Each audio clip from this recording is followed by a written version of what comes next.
Hello guys, welcome back to my channel Saurabh blogs. तो आज फिर आपका स्वागत है मेरा एक और वीडियो में, मेरे मतलब इस वीडियो में।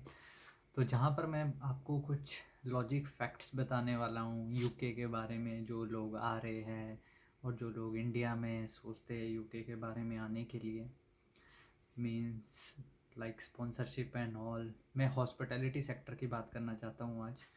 तो आजकल की मतलब जो अभी रिसेंट ईयर चल रहा है, इस ईयर में हॉस्पिटैलिटी में बहुत डिमांड है शेफ़्स की, और अदर जितनी भी पोस्ट होती है हॉस्पिटैलिटी में उसकी बहुत ज़्यादा डिमांड है। पर प्रॉब्लम ये है कि वीज़ा मिलना मुश्किल है। जो स्पॉन्सरशिप होती है वो एक्चुअली कंपनी को बहुत कॉस्ट होती है, उसकी बहुत ज़्यादा कॉस्ट होती है। तो इसलिए वो मतलब ऐसा नहीं, मतलब वो हर किसी को वीज़ा नहीं दे सकते। मतलब अब मान लो वहाँ पर कुछ क्राइटेरिया भी होता है उस चीज़ का, तो हर किसी को वीज़ा नहीं दे सकते वो। तो वैकेंसीज तो बहुत है भाई। अब जहाँ मैं काम कर रहा हूँ इसके आसपास के मैक्सिमम जो एरियाज़ हैं, तो वहाँ पर शेफ़्स की इतनी वैकेंसी है कि भाई पूछो मत। शेफ़्स की बहुत ज़्यादा डिमांड है इन एरियाज़ में। और अदर डिपार्टमेंट में अगर आप ले लो बर्तन धोने के और किसी और चीज़ के बारे में ले लो, तो सब मतलब हॉस्पिटैलिटी में इतनी वैकेंसीज़ है पूछो मत। जिस होटल में मैं काम कर रहा हूँ यहाँ भी बहुत वैकेंसीज़ है। पर वही बात है कि आउटसाइड से हायर करना, मनी, बहुत पैसा लगता है। अब मान लो आप 3 साल का वीज़ा है तो तीन 3,000 पाउंड तो कंपनी को खर्च करना पड़ता है। तो 3,000 पाउंड पर्सन को खर्च करना पड़ता है जो आएगा। तो मतलब 6,000 पाउंड, 6,000 पाउंड में से 6 लाख रुपए, ठीक है। तो 6 लाख रुपए इसकी कॉस्ट होती है। पर वहाँ दूसरी तरफ से एक चीज़ और भी हो रही है।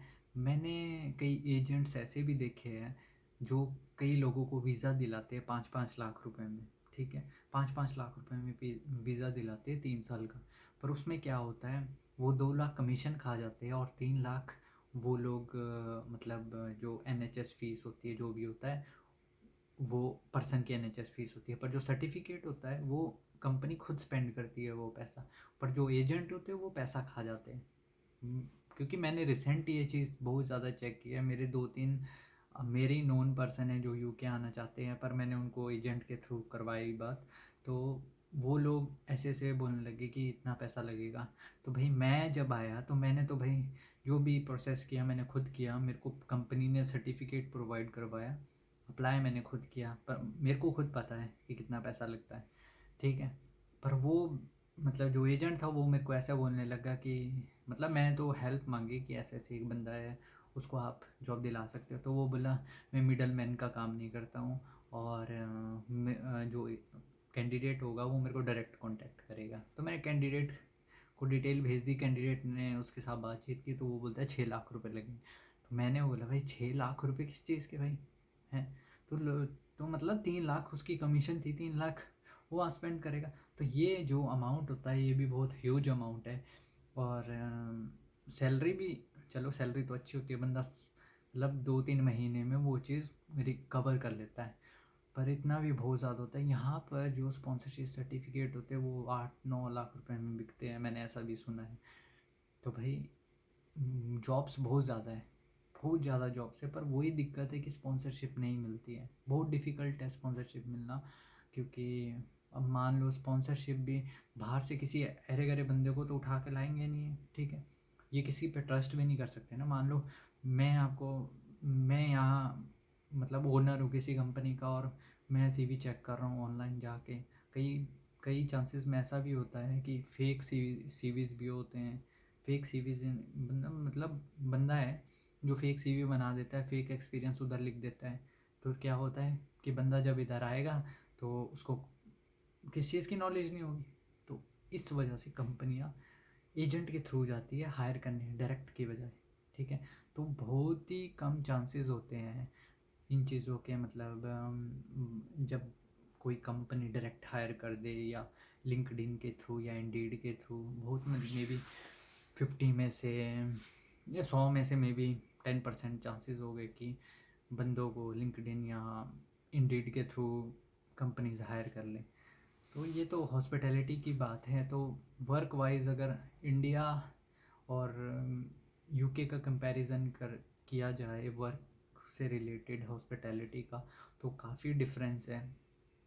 क्योंकि वहाँ पर वर्क फोर्स मतलब मैन पावर ज़्यादा है, यहाँ पर कम है।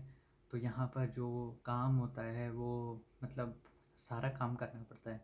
वहाँ पर ऐसा होता है, वहाँ मतलब आपके पास वर्क फोर्स ज़्यादा रहती है, सॉरी मैन पावर ज़्यादा रहती है, तो मतलब जो काम है ना वो बंट जाता है। पर यहाँ पर ऐसा नहीं होता, यहाँ पर आपको सब कुछ करना है। तो ठीक है, यहाँ पर जो भी इंसान आता है उसको स्ट्रॉन्ग बन के आना पड़ता है। मतलब उसको मतलब जो करना है उसको ही करना है, बाकी कोई आगे पीछे नहीं, कोई कुछ नहीं होता, कोई पोजीशन नहीं होता है। तो ये डिफरेंस होता है यहाँ की हॉस्पिटैलिटी और वहाँ की हॉस्पिटैलिटी में। ये है यहाँ वैल्यूज़ होता है कि आप आपके मतलब आवर्स की वैल्यू है, आप कितने जितने घंटे काम कर रहे हैं उसकी वैल्यू होती है। मतलब आप 1 मिनट 2 मिनट ज़्यादा भी नहीं करोगे तो कंपनी कुछ नहीं, आपको रुका नहीं सकता है कोई। मतलब यहाँ पर इंसान की मॉरल वैल्यू ज़्यादा है, आप किसी को अब्यूज़ नहीं कर सकते, आप किसी को कुछ नहीं बोल सकते। पता, आप काम से रिलेटेड भी बंदे को कुछ नहीं बोल सकते, कल को वो छोड़ के चला गया तो आप पर केस हो जाएगा। क्योंकि वो तो इमिडिएटली बोल देंगे कि हाँ जी, मैं इस इस बंदे की वजह से छोड़ के गया अपनी जॉब, क्योंकि इसने मेरे को हैरेस किया। मतलब यहाँ पर ये चीज़ें बहुत क्विकली हो जाती हैं। मतलब जैसे हैरेसमेंट का केस और ये जो, तो जो भी यहाँ पर काम करता है वो अपने को सेफ़ फील करता है और वो किसी को मतलब टॉर्चर नहीं कर सकता काम में। मतलब मैं किसी को ऐसा नहीं बोल सकता हाँ जल्दी जल्दी कर, ये करता नहीं, ऐसा क्यों। तो भाई यहाँ पर इन चीज़ों का बहुत ध्यान रखना पड़ता है। ठीक है, तो ज़्यादातर यहाँ पर जो भी काम करता है वो अपना काम करता है और मतलब घर जाता है।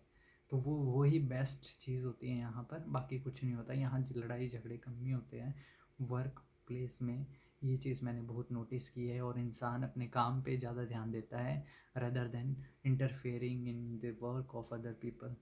तो आज का जो व्लॉग था वो हॉस्पिटैलिटी से रिलेटेड था, जो यूके की है। तो अगर किसी और को कोई इन्फॉर्मेशन चाहिए तो मैं ज़रूर दूंगा।